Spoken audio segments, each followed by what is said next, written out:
Hello friends, ang inyo po nakikita ay ang parliament ng siyudad ng Bern or parliament ng Switzerland.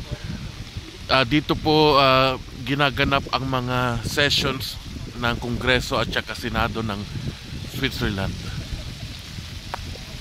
Ito nyo, napakaganda po ng kanilang building.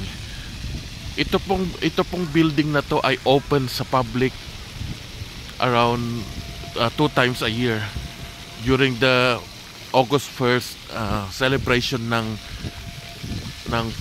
founding ng Switzerland or yung national fire tag na sinasabi nila. At pwede ka pong pumunta dyan sa loob para makita ang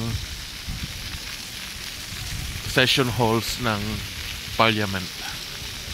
Ayan po, nakikita po ninyo meron pang fountain dito sa gilid.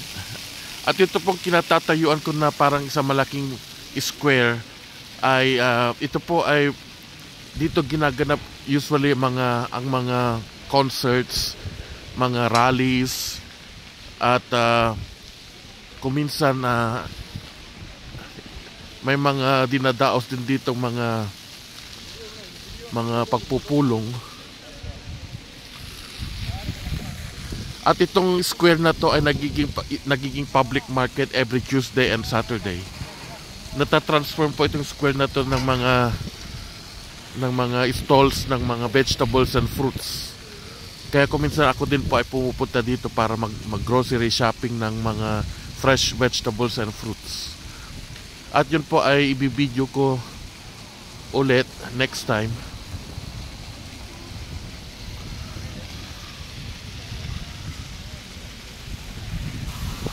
Thank you for watching.